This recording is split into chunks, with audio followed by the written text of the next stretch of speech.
वासुदेवाय। ओम नमो भगवते वासुदेवाय। ओम ओम नमो नमो भगवते वासुदेवाय। वासुदेवाय।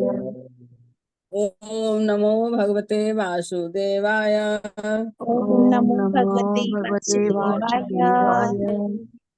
नारायणं नमस्कृतं नारायणं नमस्कृत्यं नरं चैव नरोत्तमं नरं नरं चैव चैव नरोत्तमं देवीं सरस्वतीं व्यासं देवीं देवीं सरस्वतीं सरस्वतीं व्यासं व्यासं ततो जयमुदीरयेत्। ततो ततो जयमुदीरयेत्। नष्टप्रायेषु भद्रेषु नष्टप्रायेषु भद्रेषु नित्यं भागवत सेवया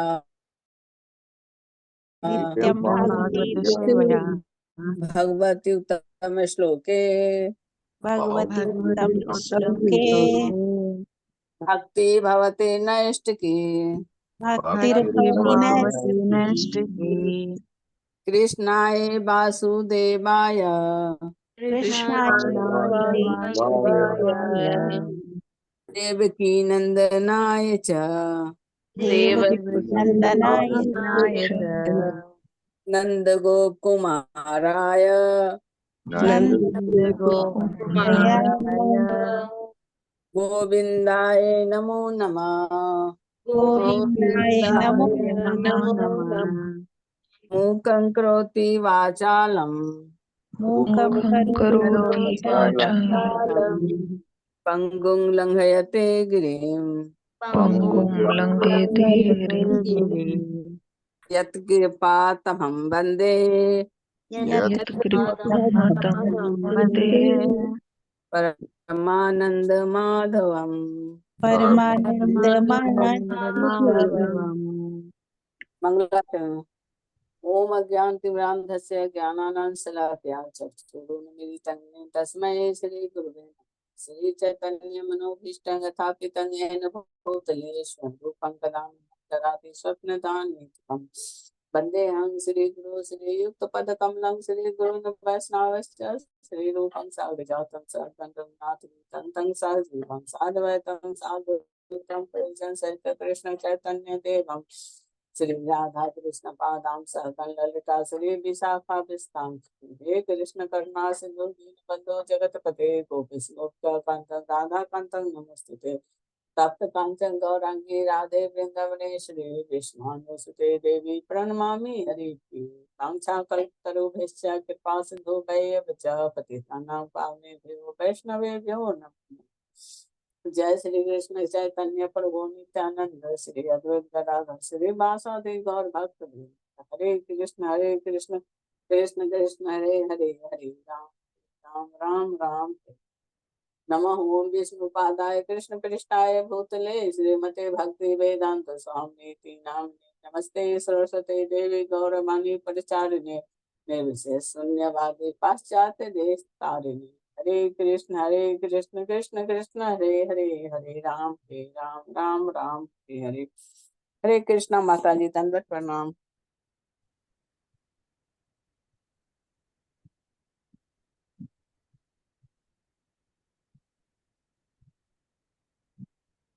हरे कृष्णा माता जी दंडवत प्रणाम।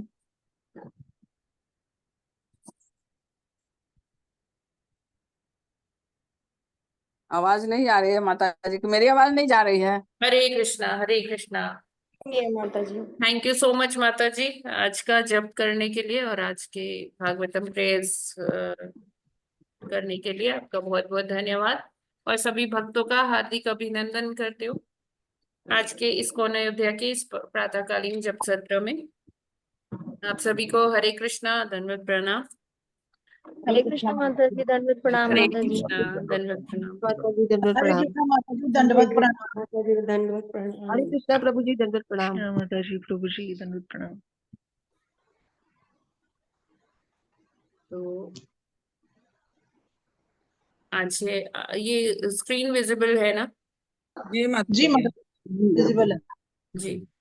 तो आज है 8 अगस्त और प्रभुपाद जी कहते हैं, जब जेब कतरा आपकी जेब से पैसा निकालता है तो वह अपराधी बन जाता है, और जब पत्नी आपकी जेब से 1000 रुपए निकालती है तो आप उसे अपराधी नहीं मानते। आप हंस देते हैं, अरे तुमने पैसे निकाले हैं। हाँ, मैंने लिए हैं। दोनों ने जेब से पैसे निकाले हैं। वास्तव में सब चोर डाकू हैं, किंतु हमने उन्हें रिश्तेदार नाम दिया है। तो ये प्रभुपाद जी का वक्तव्य है। तेहरान में मॉर्निंग वॉक करने जा रहे थे प्रभुपाद जी, तो उनके अनुयायियों के साथ, उनके फॉलोअर्स के साथ ये उनका संवाद का एक अंश है। तो जिसमें वो कहते हैं कि हम लोग इस मोह में इतने मोहग्रस्त है, इस भौतिक जगत में मोह पाश में पड़े हुए हैं कि हाँ, ये मेरा घर है, मेरी संपत्ति है, मेरा परिवार है, मेरी पत्नी है, मेरे बच्चे हैं। तो उनके लिए लगातार एक व्यक्ति श्रम करता रहता है। और ये दोनों के लिए है, पति के लिए भी है, पत्नी के लिए भी है, मतलब स्त्री पुरुष दोनों के लिए है ना। कि जो मतलब जैसे शास्त्र कहते हैं कि स्वजना क्या दस्यु भी।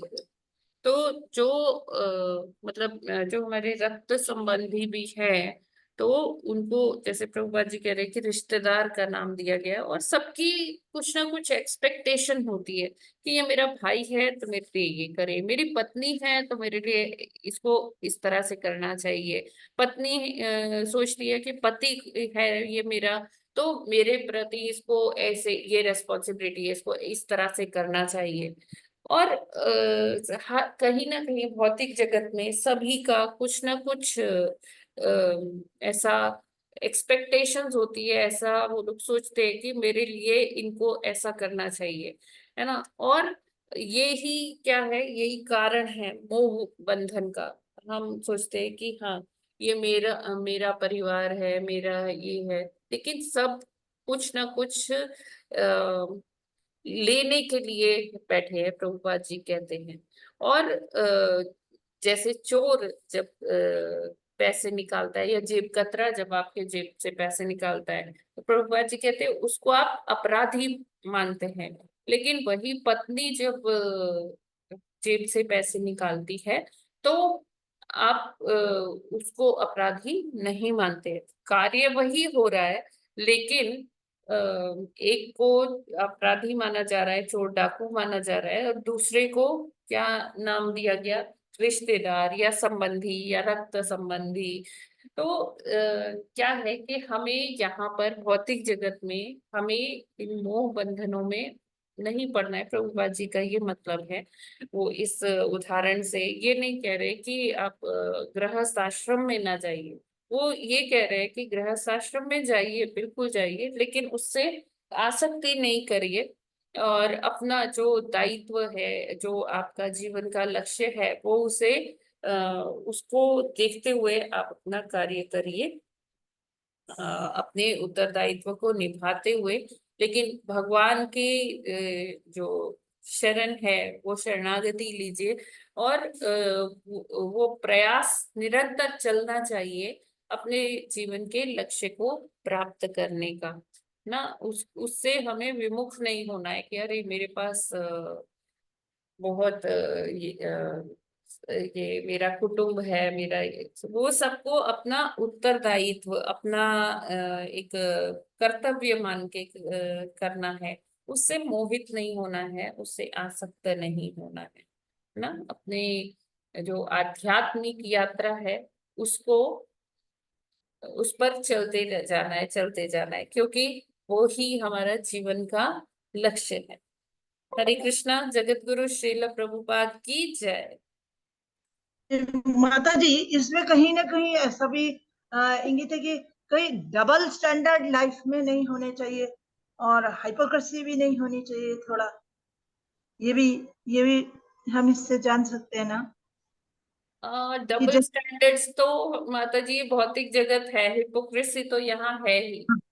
सही तो वही है जो ना, वो जितनी उससे सत्ता खत्म उससे हम पीछा तो नहीं छुड़ा सकते, लेकिन बस हम्म, ये है कि हमें अपने जीवन का अ, हम्म, जो प्राइमरी जो उत्तरदायित्व है कि आत्म साक्षात्कार हो जाए, भगवान से हाँ संबंध एस्टेब्लिश हो जाए, उसके लिए हमें हाँ, हमेशा प्रयासरत होना प्रति- चाहिए। और उसमें यहाँ के कुछ भी जो मोह बंधन है वो उसमें बाधक नहीं बनने चाहिए।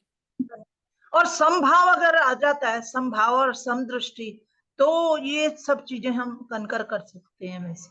नहीं माता जी, लेकिन देखिए, जैसे पिक पॉकेटिंग है तो वो तो हाँ अपराध की श्रेणी में ही है, रखना पड़ेगा ना, बिल्कुल। हाँ है ना। हम्म, हम ये नहीं कह सकते कि अगर ठीक है हम पत्नी को माफ कर रहे हैं तो चोर को भी माफ करेंगे, समभाव दिखाना हम्म, है ना।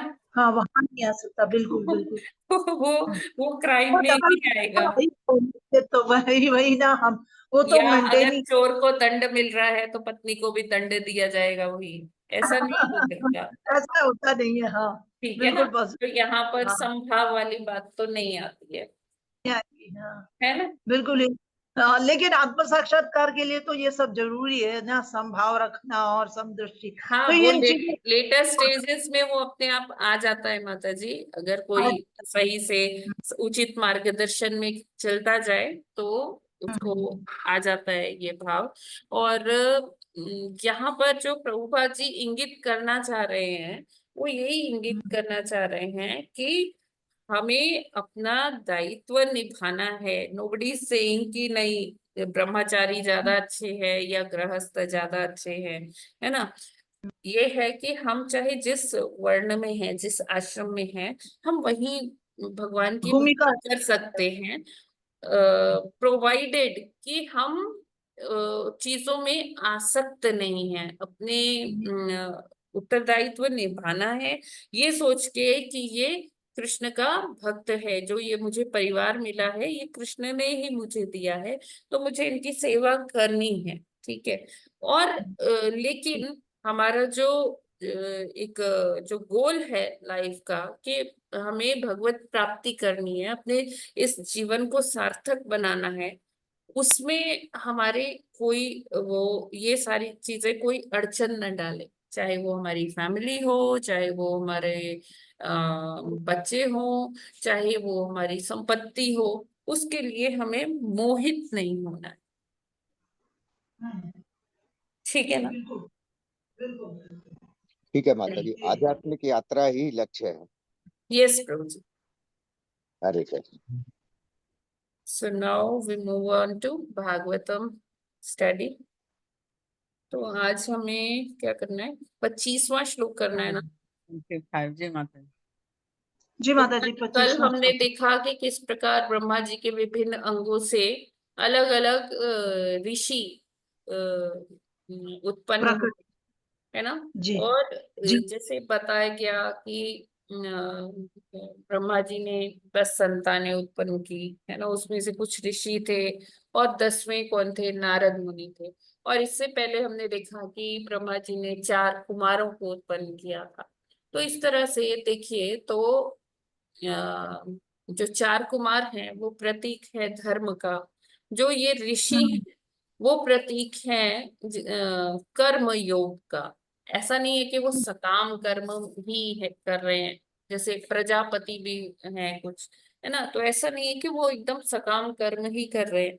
वो ब्रह्मा जी की संतानें हैं, ब्रह्मा जी ने उससे उत्पन्न हुए हैं, तो मतलब वो जानते हैं कि कृष्ण भावना भावित कर्म क्या होता है, और वो उसी के अंतर्गत कार्य कर रहे हैं और सृष्टि को भी आगे बढ़ा रहे हैं, तो यानी कि अपनी संततियां उत्पन्न कर रहे हैं और इस तरह से जनसंख्या बढ़ा रहे हैं। तो ये हो गया, ज्ञान हो गया। फिर कर्म योग हो गया।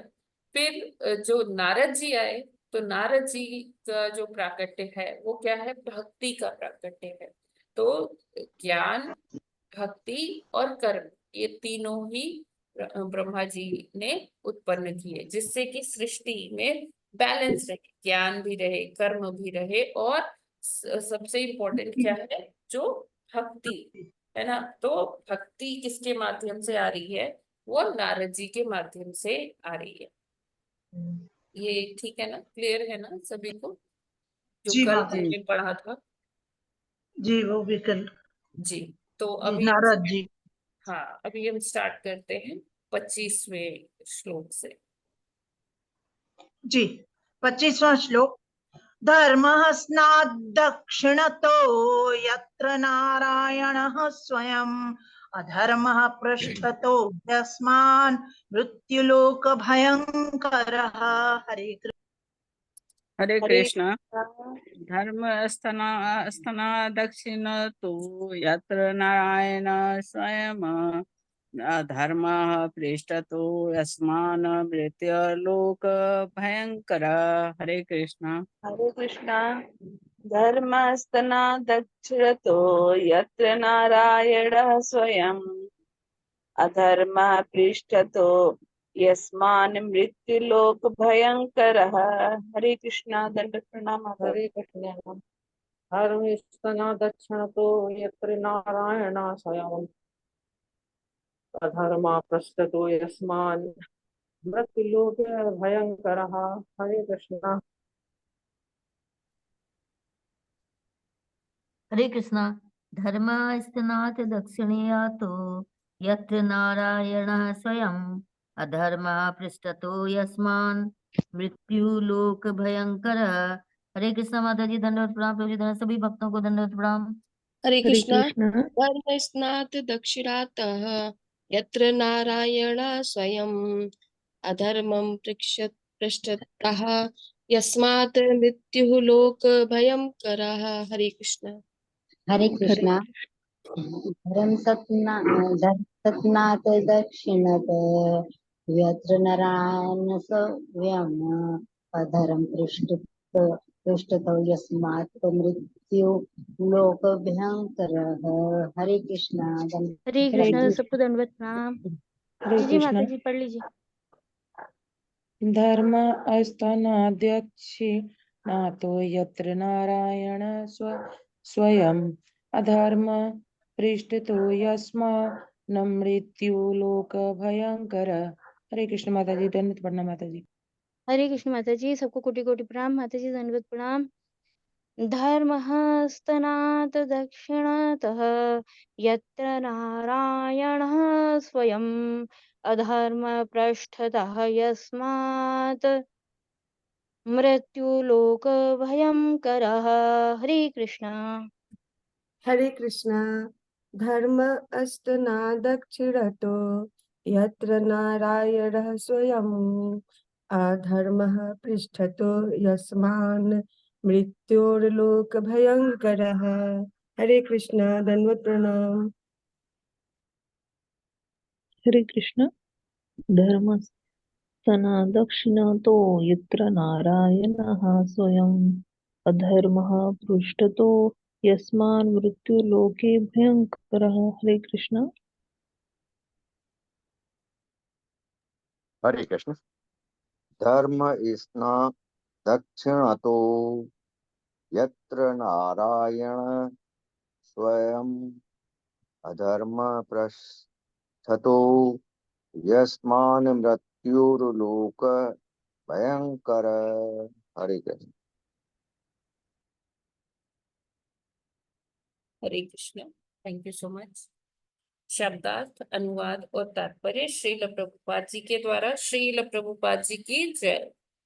शब्दार्थ। धर्म, धर्म स्तनात् वक्षस्थल से, दक्षिणतः दाहिनी ओर के, यत्र जिसमें, नारायण परमेश्वर, स्वयं अपने से, अधर्म अधर्म, पृष्ठतः पीठ से, यस्मात् जिससे, मृत्यु मृत्यु, लोक जीव के लिए, भयंकर भयकारक।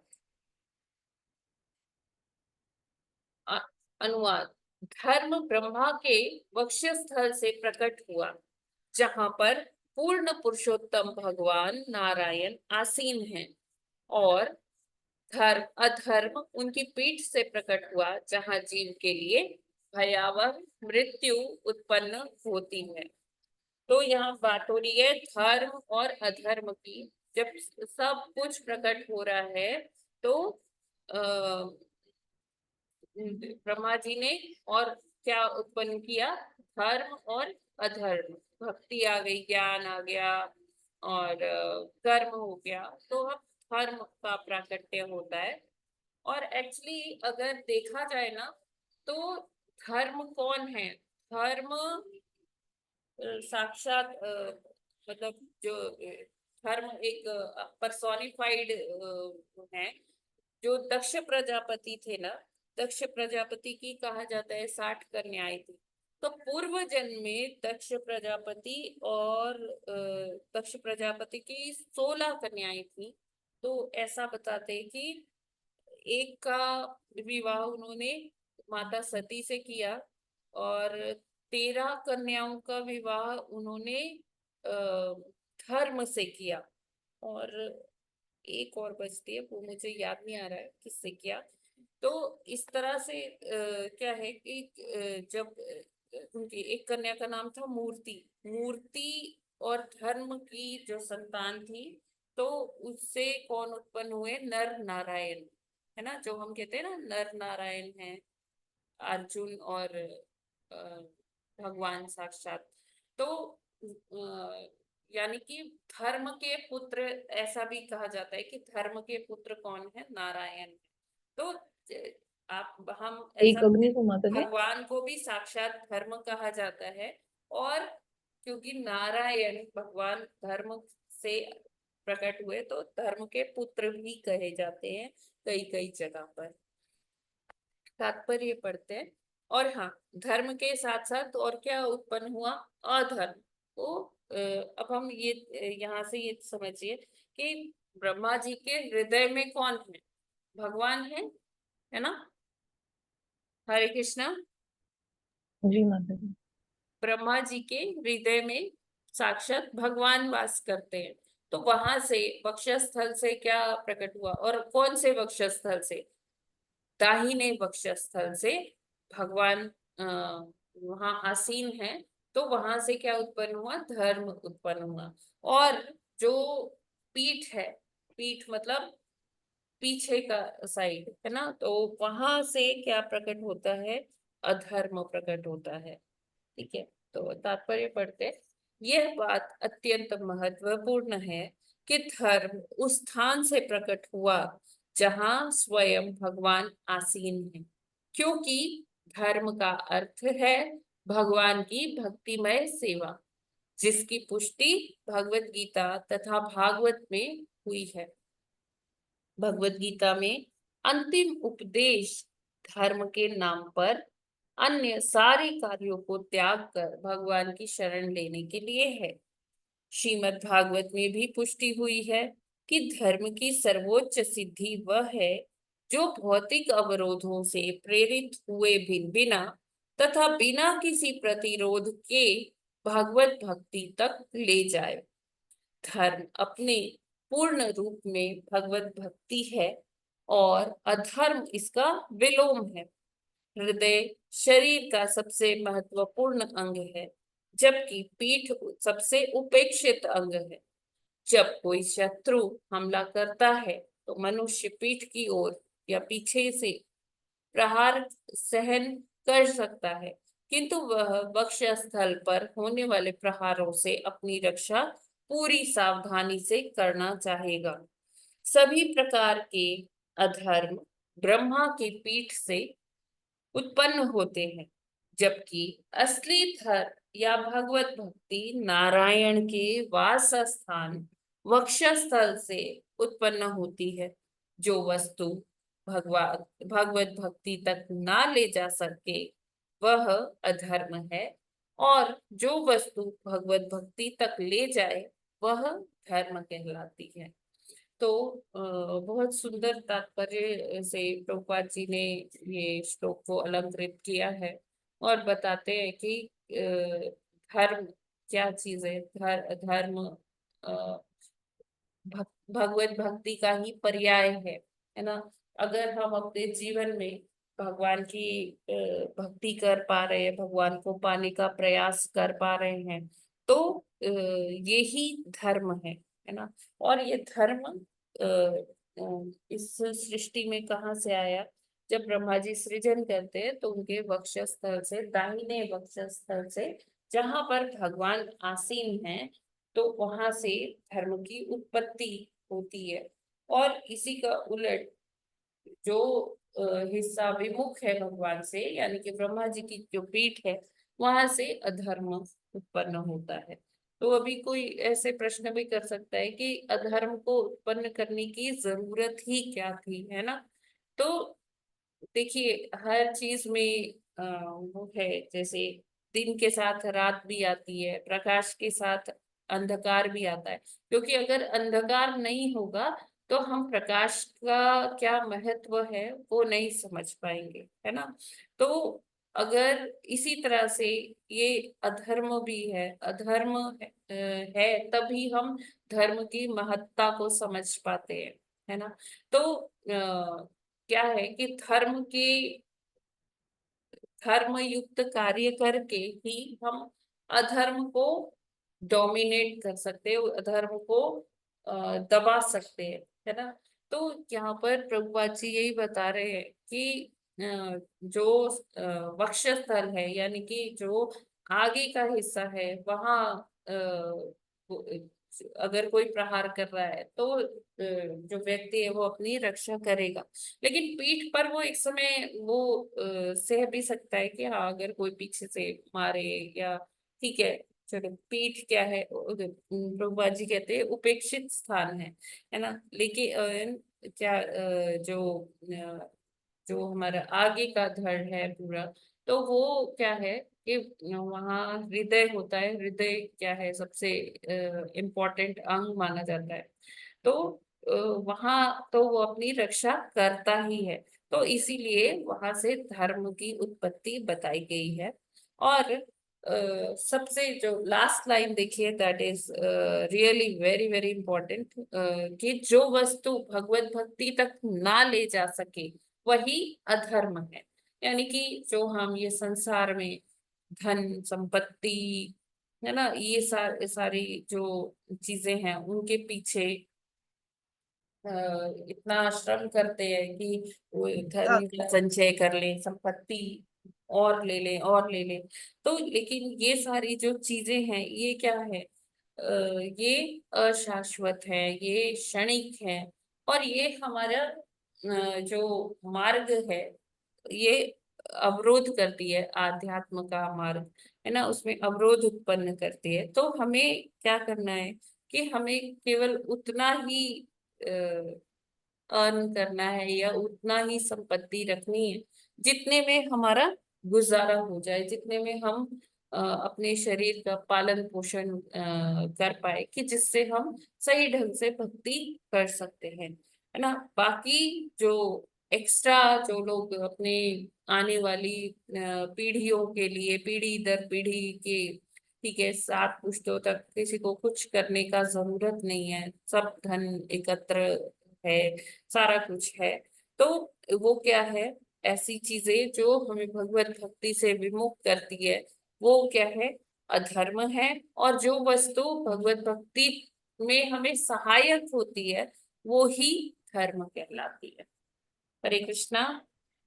इसमें कोई प्रश्न है क्या?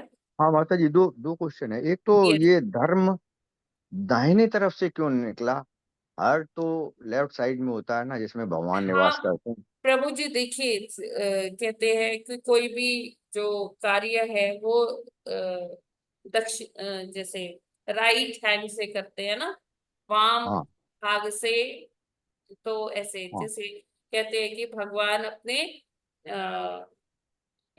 राइट हैंड से क्या करते हैं, अपने भक्तों को आनंद प्रदान करते हैं और वो लीलाएं करते हैं। और अपने लेफ्ट हैंड से असुरों का नाश कर देते हैं, है ना, वाम भाग से। अच्छा। तो हमेशा जो राइट है उसे प्राथमिकता दी जाती है, इसलिए। हाँ माता जी। और और दूसरा ये और माता आप, जी। हाँ, हाँ बता दीजिए। जी जी ठीक है। माता जी, शास्त्रों में ऐसा भी आया ना कि भगवान के भी आ, वक्षस्थल के सामने धर्म है, और पीछे पीछे जैसे ब्रह्मा माया जी है, के सामने, माया। भगवान के भी पीछे पीठ पर जो है अधर्म का निवास है, ऐसा भी हाँ, आया है। माया माया कहा जाता है। हाँ जी माता जी, जी, हरे कृष्ण। माया का निवास है पीछे। हरे कृष्ण। हरे कृष्ण। ठीक है, तो भी हम हरे लोग। कृष्णा माता जी, दंडवत प्रणाम। यस माता जी, हरे वो कृष्णा। अभी जैसे जो ऋषि मुनियों का जन्म हुआ है, तो उससे जैसे नारद जी से ज्ञान प्रकट हुआ है, नहीं, भक्ति प्रकट हुई है, जी और ऋषियों से कर्म वो कर्म लेके आए हैं, क्योंकि उन्होंने संतति उत्पन्न की, लेकिन कृष्ण भावनामृत कर्म लेकर के आए हैं। तो ज्ञान का क्लियर नहीं हुआ था, ज्ञान यह कर्म। सनत कुमार, सनत कुमार, चार चतुष कुमार। ठीक है, ठीक है, ठीक है माता जी, समझ गई। ओके, सो 26 श्लोक। जी माता जी। माता जी। 26वां श्लोक। हृदि कामो वृद्धो भ्रुवः क्रोधो लोभश्चाधर दच्छदात् आस्यावाक् सिन्धवो मेढा निरृतिः पायोर्घाश्रयः। हरे कृष्णा। हरे कृष्णा। हृदि कामो ध्रुवः क्रोधो लोभश्च दक्षतात् अस्याद्वाक्सीर्नधवो मेढ्रानिरितिः पायोर्धारस्य। हरे हरे कृष्ण। हरे कृष्ण। हृदि कामो भ्रुवः क्रोधो लोभश्चाधरच्छदात् आस्यद्वासित्सन्दो मेद्रानिवृत्तिः पायोरघाश्रया। हरे कृष्ण। हरे कृष्णा। हृदि कामो ध्रुवः क्रोधो लोभश्चाधरदक्षदात् आस्याद्वाक्सीर्नधवो मेढ्रानिरितिः पायोर्घाश्रयः। हरे कृष्णा। हरे कृष्णा। हृदि कामो भ्रुवः क्रोधो लोभश्चाधर दक्षदात् अस्या द्वाक्सी धवो मेढात् निरतिः पायोर्धा पायोर्घाश्रयः। हरे कृष्णा। हरे कृष्णा। हरे हरि कृष्णा। काम पढ़ लीजिए। क्रोधो लोभचा अधर दक्षता आश्रिता विश्वसंतो मेहात रत पायो आश आश्रय। हरे कृष्णा। हरे कृष्णा। हृदि कामो भ्रुव क्रोधो लाभश्च धरदच्छदात् आस्यात् वाक्सिन्धवः मेढ्रात् निरति पायो अधाश्रयः। हरे कृष्णा। हरे कृष्णा। हृदि कामः ध्रुव क्रोध लोभा च अधर दक्षदात् आस्यात् ताक सिंधव मेढात् निरति पायो अग्र आश्रयः। हरे कृष्णा। सभी को दंडवत प्रणाम। हरे कृष्णा। हृदि कामो भ्रुव क्रोधो लोभ चाधर दक्षदात् आस्यात् वाक्सिन्धवो मेधात् संडे को जाओगे तो फिर नहीं निरताश्रयः। हाँ तो कल हरे कृष्णा। हृदि कामो भ्रुवः क्रोधो लोभाश्चाधर दक्षदात् अस्याद् अस्याद्वाक्सीन् अस्याद्वाक्सिन्धवो मेढ्रान्नि नृतिः पायोर्घाश्रयः। हरे कृष्णा।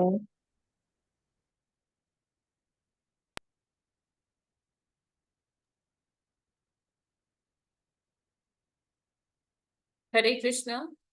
शब्दार्थ, अनुवाद और तात्पर्य श्रील प्रभुपाद जी के द्वारा। श्रील प्रभुपाद जी की जय। हृदय, हृदय से, काम, काम, भ्रुव, भौहों से, क्रोध, क्रोध, लोभ, लालच, च, भी, अधर, दच, दार, ओंठों के बीच से, आस्या, मुख, मुख के, वाक, वाणी, सिंधवा, समुद्र, मेढ्रा, लिंग से, नीर, नीरति, निम्न कार्य, पायो, गुदा से, अघ, आश्रय, सारे पापों का आगार। अनुवाद।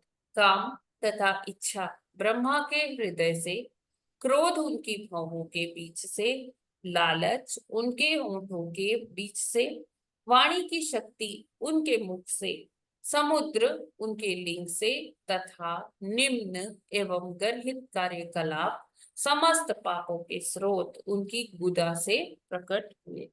तो ये सारे जो भौतिक जगत के कल्मश बताए जाते हैं, काम, क्रोध, लोभ, मद, मत्सर्य, है ना, ये सारे जो है, ये उसकी भी उत्पत्ति ब्रह्मा जी के अलग अलग अंगों से बताई जाती है। तात्पर्य। बद्ध आत्मा मानसिक चिंतन के वशीभूत रहता है। कोई संसारी शिक्षा एवं विद्वता के आकलन में कितना ही बड़ा क्यों न हो, वह मनोवैज्ञानिक कार्यकलापों के प्रभावों से कभी भी मुक्त नहीं हो सकता। अतएव निम्न कार्यों के लिए काम, वासना तथा इच्छाओं को तब तक त्याग पाना अतीव कठिन है जब तक कोई भगवत भक्ति की परंपरा में न हो। जब कोई काम वासना तथा निम्न इच्छाओं से हताश होता है तो मन में क्रोध उत्पन्न होता है, जिसकी अभिव्यक्ति भौहों के मध्य में होती है। इसलिए सामान्य लोगों को सलाह दी जाती है कि वे अपने मन को भौहों के मध्य के स्थान में केंद्रित करें, जबकि भगवत भक्तों को अपने मन के आसन में भगवान को स्थापित करने का अभ्यास रहता है। इच्छा विहीन होने का सिद्धांत व्यवहारिक नहीं है, क्योंकि मन को इच्छा रहित नहीं बनाया जा सकता। जब यह संस्तुति की जाती है कि मनुष्य इच्छा विहीन बने, तो यह समझा जाता है कि मनुष्य को ऐसी चीज की इच्छा नहीं करनी चाहिए जो आध्यात्मिक मूल्यों का ध्वंस करने वाली हो। भगवत भक्त सदैव अपने मन में भगवान को धारण करता है। इस तरह उसे इच्छा विहीन होने की कोई आवश्यकता नहीं, क्योंकि उसकी सारी आवश्यकताएं भगवान की सेवा के संबंध में होती है। बोलने की शक्ति सरस्वती या विद्या की देवी कहलाती है, और विद्या की देवी का जन्म स्थान ब्रह्मा का मुख है। भले ही मनुष्य को विद्या की देवी की कृपा प्राप्त हो, किंतु उसका हृदय काम, वासना तथा भौतिक इच्छा से पूर्ण हो सकता है, और उसकी भौहें क्रोध के लक्षण प्रकट कर सकती हैं। कोई सांसारिक दृष्टि से अत्यंत विद्वान क्यों न हो, किंतु इसका सार्थक अर्थ यह नहीं है कि वह काम, वासना तथा क्रोध के सारे निम्न कार्यों से मुक्त है। केवल शुद्ध भक्त से अच्छे गुणों की आशा की जा सकती है, क्योंकि वह भगवान के विचारों में या श्रद्धा सहित समाधि में सदैव लीन रहता है। तो प्रभुपाद जी यहाँ तात्पर्य में बताते हैं कि किस प्रकार सारे जो काम, क्रोध, लोभ, मोह, मद, मत्सर्य है, ये सब कहाँ से आता है? ब्रह्मा जी के विभिन्न अंगों से आता है। और ये सारी देखिए, हमने पढ़ा था कि जो इच्छा है ना, वो ही इस ब्रह्मांड के सृजन का आधार है। इच्छा से ही सब होता है। फिर उसके बाद अहंकार से सारा ब्रह्मा जी और सृजन करते हैं। तो ये सारी चीजें इस भौतिक जगत के लिए बहुत इम्पोर्टेंट है। जैसे पहले वाले श्लोकों में भी बताया गया कि अगर ये काम ना हो, क्रोध ना हो, लोभ ना हो, तो कोई भी जीवात्मा यहाँ टिक ही नहीं पाएगा। उसको बिल्कुल भी मतलब यहाँ रहने का मन नहीं करेगा इस भौतिक जगत में, क्योंकि अगर काम, क्रोध, लोभ, मोह, मद, मत्सर्य नहीं होगा, क्योंकि ये सारी चीजें हैं, तो इसलिए मनुष्य को विस्मृति हो जाती है भगवान की, और वो इन्हीं 5-6 चीजों में पूरा जीवन निकाल देता है कि काम, क्रोध, मतलब काम का मतलब है डिजायर, है ना, लस्ट, जो उसकी वासनाएं हैं, जो वो अरे जा टहल के आओ। हरे कृष्णा। सुमन माता जी म्यूट कर लीजिए। तो ये सारी जो चीजें हैं वो क्योंकि इस भौतिक जगत में इसलिए जरूरी है कि मनुष्य यहाँ रह पाए, क्योंकि ये जो जेल बनाया गया है, कारागार बनाया गया है, तो अगर कैदी वहां रुक ही नहीं पाएगा तो उसका सुधार कैसे होगा? सुधार गृह का तभी कार्य सार्थक होगा जब वो मनुष्य जो जीवात्माएं हैं वो यहाँ रहेंगी, और तभी उनका सुधार हो पाएगा। तो इसलिए ब्रह्मा जी ने ये सारी चीजों का भी सृजन किया भगवान के आदेश पर। हालांकि ये सारा सृजन करके उनको अच्छा नहीं लगा था, उनको बहुत गिल्ट फीलिंग हो रहा था कि ये जो है अवरोधक है भक्ति के मार्ग में, ये सारी चीजें। लेकिन उन्होंने इसको फिर भी सृजन किया, क्योंकि भगवान ने उनको बताया कि अगर ये नहीं होगा तो ये जीवात्माएं यहाँ रह नहीं पाएंगी, और ये रहेंगी नहीं तो इनका शुद्धिकरण नहीं हो पाएगा, ये भगवत मार्ग पे उन्मुख नहीं हो पाएंगे, और फिर इनका ये भवसागर को पार कर पाना बहुत मुश्किल है होगा। तो इसलिए तब ब्रह्मा जी को पता चला कि हाँ, ये सारी चीजें इम्पोर्टेंट है मनुष्य को आध्यात्म में ले जाने के लिए। क्योंकि अगर उनको फोर्स कर देते कि नहीं, आप ऐसी कंडीशन में ही रहोगे, ये नहीं करना है, ऐसा नहीं करना है, तो क्या होता कि जो जीवात्माएं हैं वो यही सोचती कि या आक्षेप लगाती भगवान पर कि हमारे हमें ऐसा ये जगत तो दे दिया, लेकिन हमें स्वतंत्रता नहीं दी कुछ करने के लिए, हम अपने मन से कुछ कर भी नहीं सकते, तो ये कैसा भौतिक जगत बनाया है हमारे लिए, हम क्या करें यहाँ पे आके। तो इसलिए भगवान ने ब्रह्मा जी को ये समझाया, और फिर ब्रह्मा जी के ये विभिन्न अंगों से ये सारी काम, क्रोध, लोभ, मोह, मद, मत्सर्य निकले। और जो वाणी है, वाणी जो सरस्वती का रूप है, वो कहाँ से निकले? वो ब्रह्मा जी के मुख से मुख। आते हैं। ठीक है, ये क्लियर है क्या सभी को? हाँ माता जी, ये बड़ी विडंबना है, ये बद्ध जीव जो है वो इन सारी पर्दों में रहता है ये सारा, और फिर आध्यात्मिकता प्राप्त करके वो सारे धीरे धीरे जब हटते हैं तो उसे पता चलता है कि ये तो जो है मैं ऐसा फंसा हुआ हूँ इधर, कुछ जाने के लिए मुझे यहाँ से ये सब हटना पड़ेगा, काम, क्रोध, सब कुछ जो भी डाल रखा है ये बद्ध जीव के लिए, ये बहुत ही ज्यादा तपस्या वाला काम। मतलब उसे पता चलना चाहिए ये सब है, ये संसार में ये सब जब मैं रह रहा हूँ यहाँ पर, तो ये हटना चाहिए, मुझे जाने के लिए हटाना है ये सब। जैसे मोतिया बिंद हो गया ना आंख में, तो कुछ नहीं दिखाई देता, धुंधला धुंधला दिखना शुरू हो जाता है, इसी तरीके का पर्दा है ये सब, काम, क्रोध वगैरह ऐसा। ठीक जी, ठीक है, आगे बढ़ते जी। 27वां श्लोक। छायायाः कर्दमो यज्ञे देवाहुत्याः पतिः प्रभुः मनसो देहतश्चेदं यज्ञे विश्वकृतो जगत्। हरे कृष्णा। हरे कृष्णा।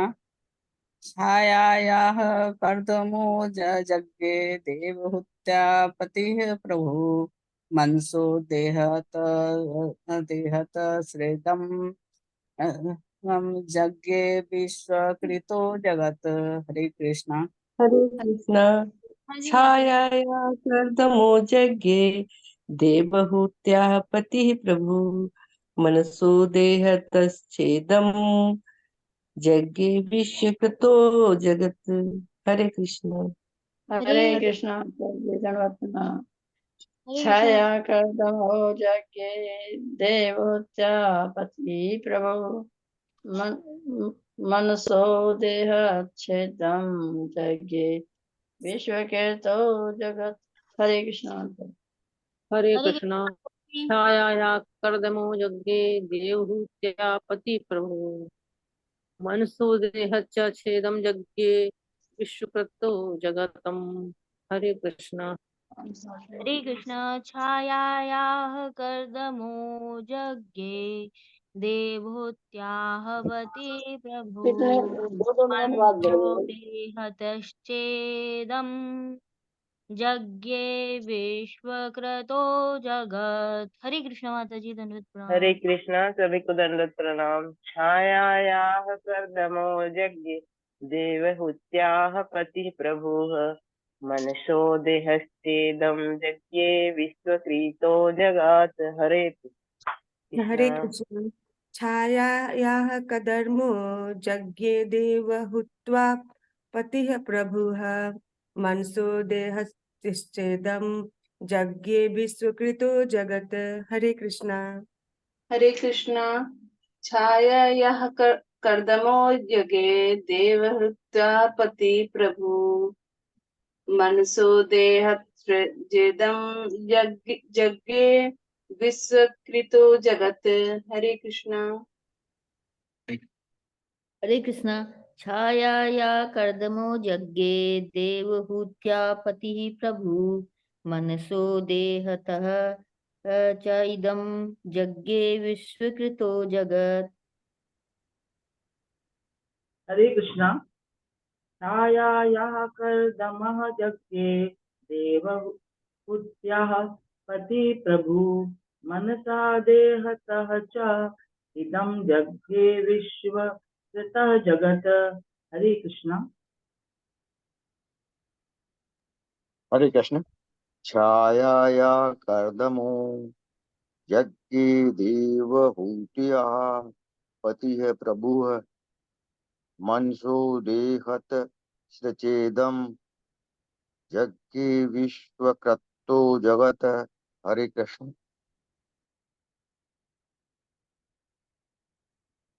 हरे कृष्ण।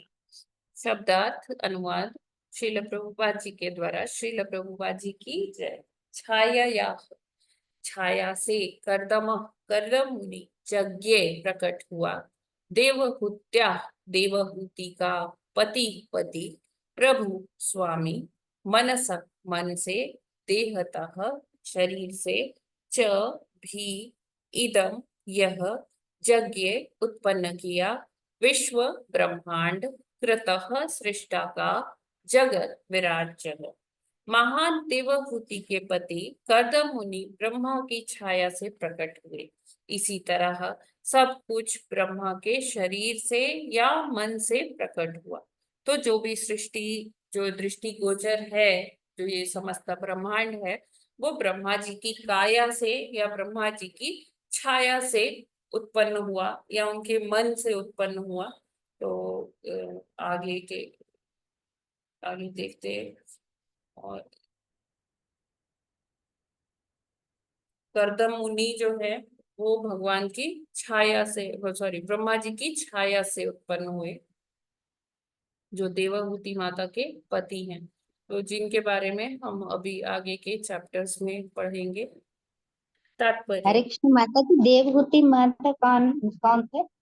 देवहूति माता है जो स्वयंभू मनु है और शतरूपा महारानी है, उनकी पुत्री है। और ऐसा बताते हैं कि ब्रह्मा जी के दाहिने भाग से जो है स्वयंभू मनु उत्पन्न हुए थे और वाम भाग से, बाएं भाग से देवहूति, सॉरी, शतरूपा महारानी का प्राकट्य हुआ था। और फिर इनको भी, ये भी एक प्रजापति है मनु, जैसे हर मनवंतर के एक मनु होते हैं ना।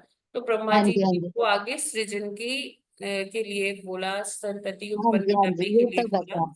तो मनु महाराज के 2 पुत्र और 3 पुत्री थी। शत्रुपा महारानी और मनु महाराज के अच्छा। एक तो क्या नाम था उनका, प्रियव्रत महाराज और उत्तानपाद, है ना, जो जी ध्रुव जी, हाँ महाराज के याद आ पिता गया। थे। और हाँ हाँ। 3 पुत्रियां थी उनकी, अकूति, माता अकूति, प्रसूति और देवहूति। तो देवहूति, हाँ। देवहूति माता का विवाह हुआ था कर्दम मुनि से। अकूति माता का विवाह हुआ था रुचि प्रजापति से, अच्छा जिनके पुत्र यज्ञ भगवान हुए थे। और अच्छा जी। जो प्रसूति थी उनका विवाह हुआ था दक्ष प्रजापति से। ठीक है माता जी, हरे कृष्ण। ठीक है। हरे कृष्ण। तात्पर्य, यद्यपि प्रकृति के 3 गुणों में से सदैव एक की प्रधानता रहती है, किंतु वे कभी भी एक दूसरे से मिश्रित हुए बिना प्रदर्शित नहीं होते। यहाँ तक कि रजो तथा तमो, इन 2 निम्नतर गुणों की उपस्थिति में भी कभी कभी सतोगुण का अंश रहता है। अतः ब्रह्मा के शरीर या मन से उत्पन्न सारे पुत्र रजोगुणी तथा तमोगुणी थे, किंतु उनमें से कुछ यथा कर्दम मुनि सतोगुण से उत्पन्न थे। नारद ब्रह्मा की दिव्य अवस्था में उत्पन्न हुए थे। तो यहाँ प्रभुपाद जी क्या बता रहे हैं कि ब्रह्मा जी की काया से, छाया से, मन से सारी उत्पत्ति हुई थी। तो इसमें क्योंकि ये सब भौतिक जगत है, ब्रह्मा जी भी इस भौतिक जगत के प्रथम जीव हैं, तो यहाँ पर जो प्रकृति के 3 गुण हैं वो हमेशा उनका आधिपत्य रहता है ना। कोई गुण ज्यादा, किसी मनुष्य में कोई गुण ज्यादा रहता है, किसी में कोई गुण ज्यादा रहता है। तो ये बताते हैं कि प्रभुपाद जी की जहाँ रजो और तमो का भी ज्यादा है, वहां भी कभी कभी थोड़ा थोड़ा सतोगुण का अंश दिखता है ना। तो जैसे हम देखते हैं कि कई बारी जैसे राक्षस भी होते हैं, तो उस राक्षस ज्यादातर तमोगुण में होते हैं और कभी रजोगुण में भी होते हैं। लेकिन राक्षसों में भी कभी कभी जैसे देखा जाता है कि उनमें भी थोड़ा सा कहीं भक्ति का या जैसे वो तप वगैरह करते हैं, तो उसमें भी वो बड़े प्रवीण होते हैं तप करने में। जैसे हिरण्यकश्यपु था, तो वो रजोगुणी कार्य करता था, तमोगुणी कार्य करता था, लेकिन वो तप भी कर पाया। अगर मतलब जैसे तप भी कोई कर पा रहा है तो उसके अंदर कुछ तो सतोगुण का अंश होगा, तभी वो तप कर पा रहा है ना। हाँ, वो अलग बात है कि कैसे नियत से वो क्या प्राप्त करने के लिए तप कर रहा है, वो उसमें हम नहीं जा रहे। लेकिन यहाँ जैसे प्रभुपाद जी का कहने का तात्पर्य ये है कि सारे ही ब्रह्मा जी के पुत्र हैं, धार्मिक भी है, अधार्मिक भी है, अधर्म भी जैसे उनसे प्रकट होता है। तो ये सारे दैत्य, राक्षस, ये सब भी आते हैं और सतोगुणी लोग भी आते हैं। तो अलग अलग जो प्रकृति के गुण हैं, अलग अलग रेशियो में, अलग अलग प्रोपोर्शंस में सभी मनुष्यों के अंदर होते हैं, है ना। और जो उनके सारे पुत्र जो शरीर और मन से उत्पन्न होते हैं वो रजोगुणी या तमोगुणी थे। लेकिन जैसे कर्दम मुनि हैं, वो भगवान के शुद्ध भक्त थे और वो सतोगुण में ही मतलब सतोगुण में स्थित रहते थे। नारद मुनि, वो उनकी भी दिव्य अवस्था थी। तो I hope this is clear. Hare Krishna. माता जी, शरीर से जो 10 उत्पन्न हुए थे ब्रह्मा जी के, वो तो सारे सतोगुण ही रहे होंगे ना। उनमें तमोगुण जैसे वो थे दक्ष, वशिष्ठ और ये जो है रजोगुणी थे प्रभु जी, ये भी रजोगुणी थे जो 10। रजोगुणी थे, हाँ जी।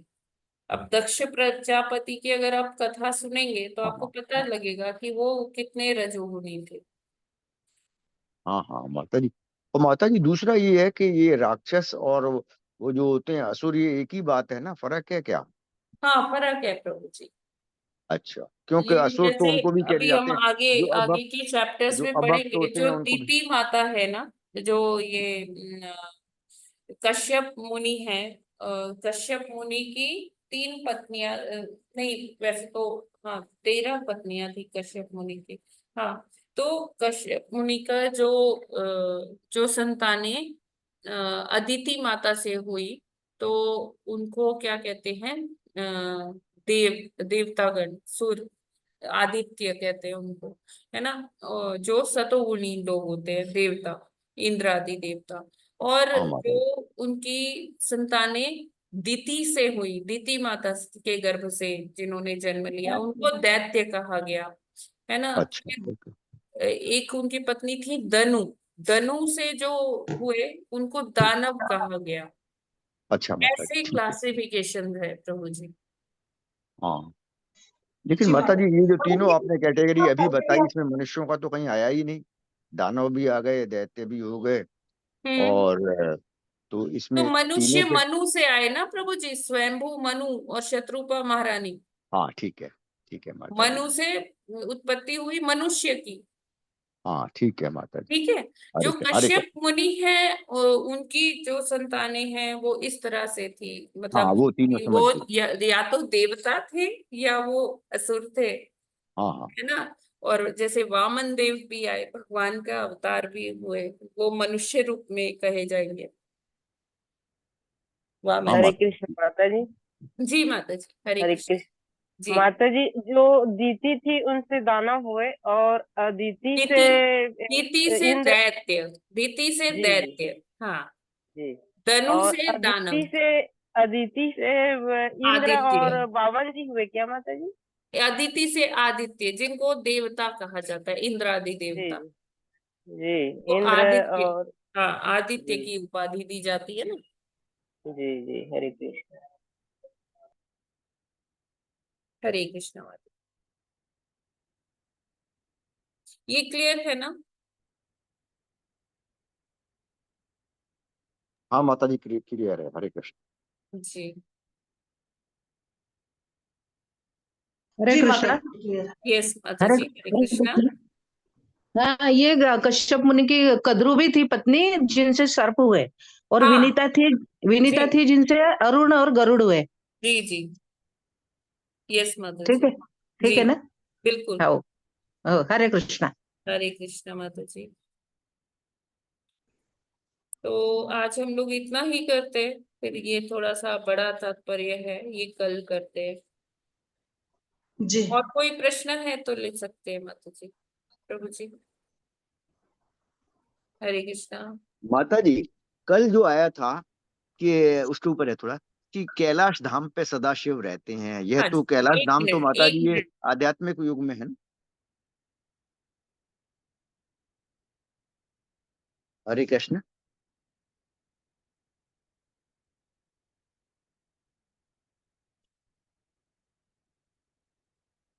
हरे कृष्ण। माता जी आवाज आ रही है? प्रभु जी आपकी तो हरे आ रही, कृष्णा। माता जी देख रही। हरे कृष्णा प्रभु जी। हाँ माता जी यस प्रभु जी, कल ये बताइए। आया था कि कैलाश धाम में सदाशिव का धाम है। हाँ धाम जी मतलब ये आध्यात्मिक धाम है ना। ये जो है जैसे और धाम है वैसे ये आध्यात्मिक है, जी जी जी। तो आध्यात्मिक लोक में ही होगा। यस और प्रभु। यहाँ जो शिव है भौतिक जगत में जिनको महाकाल भी कहते हैं, तो वो क्या कैलाश धाम ना हो के कैलाश पर्वत पे रहते हैं क्या, भौतिक जगत के शिव? देखिए देखिए प्रभु जी, ये जो माउंट कैलाश है ना, जो जैसे जो ये लोग यात्रा करने जाते हैं कैलाश हाँ हाँ मानसरोवर, हाँ हाँ। उनको कुछ परसेंट ही कैलाश नजर आता है प्रभु जी। क्या माता जी क्या बोला उनको आपने? कुछ परसेंट ही कैलाश नजर आता है। नहीं समझ में नहीं आया ये अरे, अभी जो आपने। जो लोग कैलाश मानसरोवर की यात्रा में जाते हैं ना, हाँ उनको माता जी। कैलाश पूरा पूरा नहीं विजिबल होता, कुछ परसेंट ही कैलाश नजर आता है उनको, अच्छा है ना। तो वो। और हाँ वो बाकी का जो वो कैलाश है, वो ऊपर है, मतलब हमारे इस भूलोक से वो काफी ऊपर जाता अच्छा माता जी, तो है जो ना। भूलोक से ऊपर जाएगा वो आध्यात्मिक उसमें धाम में जाएगा और कैलाश धाम कहलाएगा। और नीचे वाला जो होगा भौतिक का, वो कैलाश मानसरोवर या कैलाश कहलाएगा। ऐसा ही हुआ माता जी? हाँ, मतलब मानसरोवर कह लीजिए या माउंट कैलाश, जो भी कहना है वो हाँ हम हाँ, जो कह भी है। सकते हाँ हैं। हाँ मतलब हाँ। लेकिन वो कुछ परसेंट ही यहाँ पर है। अच्छा अच्छा, और वो एक ही है, दो में हाँ, डिवाइड हो जाता है। हाँ जी ठीक जी है जी, माता जी, बहुत यस, इंपॉर्टेंट है। ठीक है माता जी, हरे कृष्ण। हरे कृष्ण। श्री कृष्ण माता जी।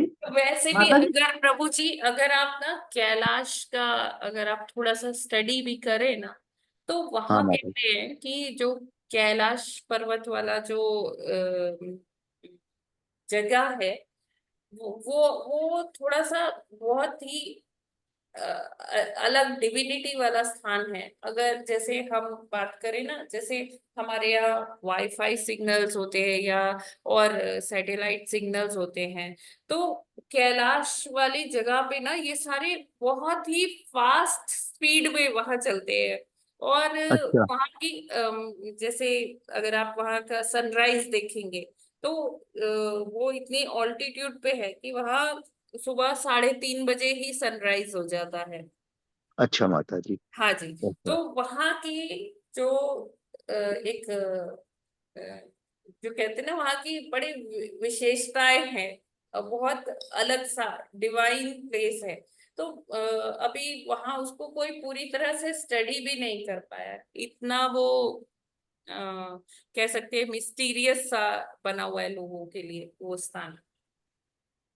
हाँ ठीक है माता जी, और समझ जो गए। भी उसको क्लाइम करने का सोचता है ना, तो वो या तो वो हाँ ऐसी या तो वो प्राण ही त्याग देता है, या फिर उसका जैसे कहते हैं ना कि जो निधि वन में जो जाता है, तो वो अपने सेंसेस में नहीं रहता, वृंदावन के हाँ निधि वन। हाँ माता जी तो कहते हैं। उसी तरह से वो कैलाश का भी ऐसा सा ही बताते हैं। हाँ माता जी। तो माता जी, ये बद्री धाम जो है, वहां भी क्या कैलाश धाम का या कैलाश पर्वत का कोई हिस्सा पड़ता है क्या, कि शिव वास करते हैं वहां? बद्री धाम के पास भी है केदारनाथ क्या क्या? में, केदारनाथ। अच्छा, बद्रीनाथ के पास नहीं है ना? हाँ जी, केदारनाथ में शिव जी का वास। अच्छा ठीक है। तो शिव जी है, वो ज्योतिर्लिंग है केदारनाथ। हाँ हाँ माता जी, हरे जी, कृष्ण माता जी। हरे कृष्णा। हरे कृष्ण माता जी। ये यस माता जी। सदा सदा शिव जी कहाँ कैलाश पर्वत में रहते हैं या विष्णु जी भगवान के साथ रहते हैं? उनका अलग एक धाम है माता जी, वो कैलाश पर्वत पे रहते हैं सदाशिव। जी। और महाकाल जो है वो धरती पे रहते हैं, मतलब यहाँ। हाँ, महाकाल भौतिक जगत में है। जी। हरे कृष्णा। हरे थैंक यू कृष्ण। माता। Yes, any other question? ठीक है, तो फिर हम लोग आज यहीं पर विराम करते हैं आज का ये सत्र। ग्रंथराज श्रीमद् भागवतम की जय। जगत गुरु श्रील प्रभुपाद की जय। नामाचार्य हरिदास ठाकुर की जय। अनंत कोटि वैष्णव भक्त वृंद की जय।